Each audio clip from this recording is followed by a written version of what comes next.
Yo, what up, guys? It's your boy Young Empai, coach of the Lumios Chargers, here to do a weekly recap and most important parts, or the most turning point of the game, with another fellow coach of mine. Introduce yourself. Hi, I'm Dante. I'm there. He's there. He is your coach of the Dynamo Kive. He's just here to help me, get everything set up and, just go over the games and what happened. So there were 4 games, of course, 8 coaches. Game number 1, Lumios Chargers versus the Georgia Glyscore. It ended with a win for my team, the Lumios Chargers, 78-56 points. So we'll go into that a little later. Game number 2 was Dynamo Kive versus Chicago Buffalon, and it ended up a 27-7 win for the Dynamo Kive. Game number 3 was forfeit. Paris Mr. Mimes versus Salt Lake Skitties, 0-0. Of course, it was a forfeit. The Paris Mr. Mimes get the win, of course, because Salt Lake Skitties forfeit because it was a Saturday. The time was just not there, and they couldn't get the battle done on the deadline. So battle number 4 was an incomplete. The coaches couldn't get together and find the right time. It was a bit troubling, and the coaches just couldn't do it. They might make it up for week 2, or make it up in week 2 just to kind of get some kind of, ignition of who won, but it doesn't count for points, and it was an incomplete. So let's look at battle number 1. Lumios Chargers versus, of course, the Georgia Glyscores. Now, Coach Fennekin of the Georgia Glyscores brought Dragonite and Pelipper. These were the moves, of course. Pelipper had a damp rock. Let me add that. And Dragonite, of course, had a mental herb. Now, I put not enough points on Dragonite because it was facing a team of 2 fairies. Now, while the Georgia Glyscores brought Dragonite and Pelipper, my team, the Lumios Chargers, we brought, of course, Wigglytuff and Ramatisse. So, Dragonite instantly can't get the amazing points it's known for because Draco, Meteor, and Dragon Pulse don't touch it.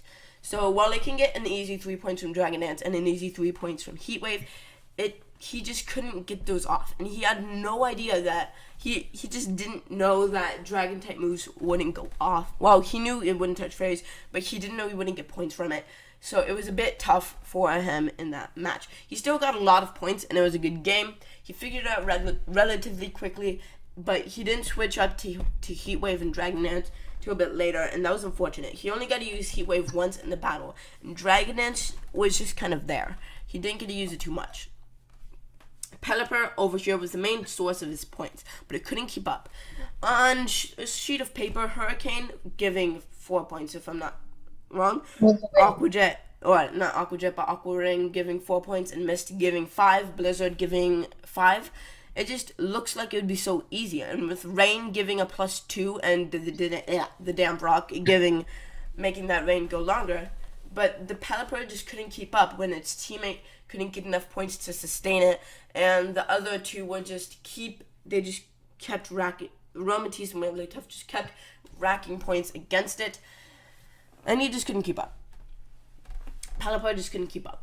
So, looking at that battle, probably what was the biggest turning point was the fact that Fennekin had the lead for most of the battle, or for about half of it, but it couldn't keep up that momentum, and he just couldn't keep going, and pretty soon the Lumios Chargers, just with a very, very, very well planned Super Friends, got rid of a few of Fennekin's points and kept going on, and it gained momentum, and then kept the momentum for the rest of the game and won the game.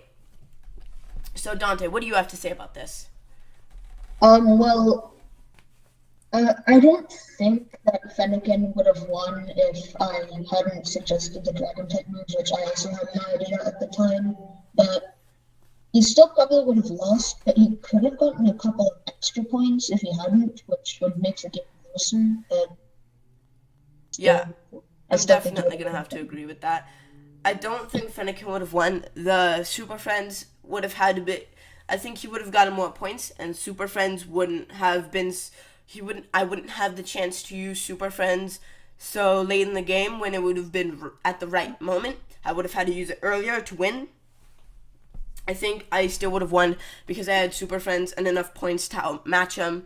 But I think you're right in the fact that he definitely could have. It would have been a much closer game, and he definitely could have had more points in the end. I think you're right. Yeah. So looking at the second match, we can only put Bufflon in here. No, the Chicago Bufflons did not draft Bufflon. It wasn't on the tiers. But, of course, I think bad over here, the Bufflon, represents it perfectly. So, what happened here was it was a bit hard to tell. Me and Dante talked it out, and what we came up with was we couldn't tell at first whether he knew what he was doing or not, or if he was just stressing out, because we have the replay here, and what happened was it ended up being a disqualification, and and what points were made were left. What he ended up doing was making a lot of bad plays. What he ended up doing was repeating some moves, and just his move pool wasn't all that great.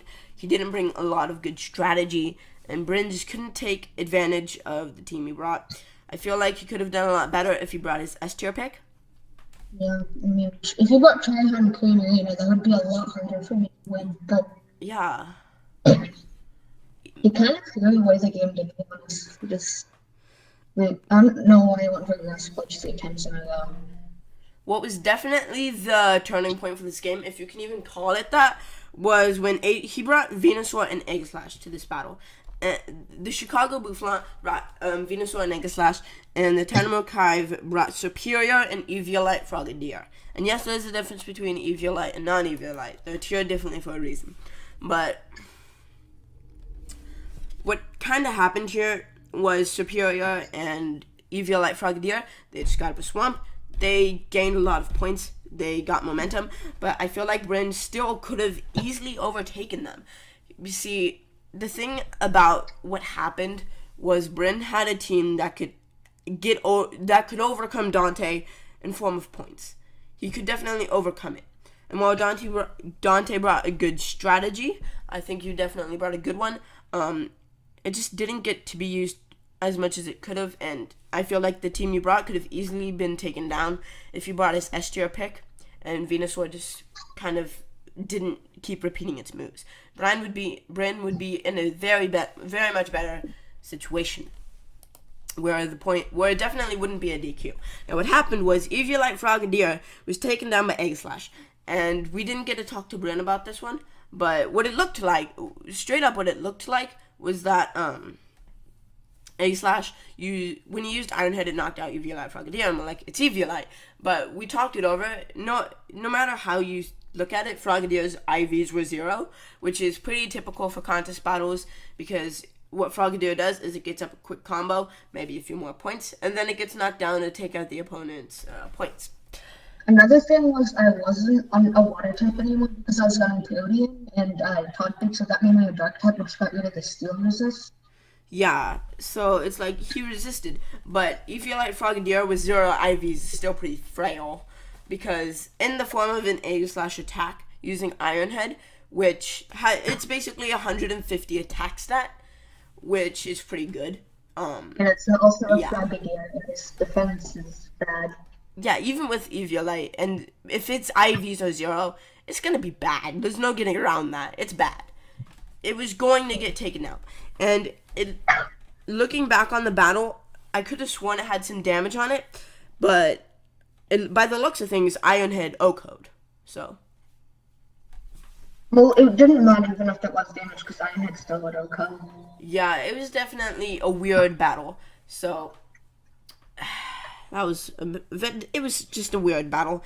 Dante won, of course, 27 to -7.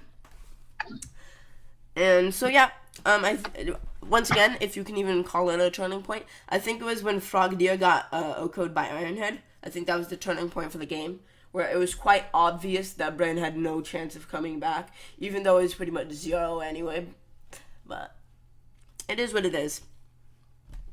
So, I'm a bit disappointed that we didn't get to see Emerald face the Black Dragons. They both had really nice teams, and I feel like Emerald definitely could have just taken advantage of Smeargle and just kind of outpaced Wolf. But it is what it is. So those are the battles. Thank you for joining me, Dante. Thank you for joining. No problem. So those were all battles. That's what happened. Those are the turning points. Of course, Skitty over here represents the forfeit of the Salt Lake Skitties to the Paris Mr. Mimes. Paris Mr. Mimes won the forfeit because Salt Lake Skitties forfeited. Yeah. So that's what happened. And see you guys next time. Bye.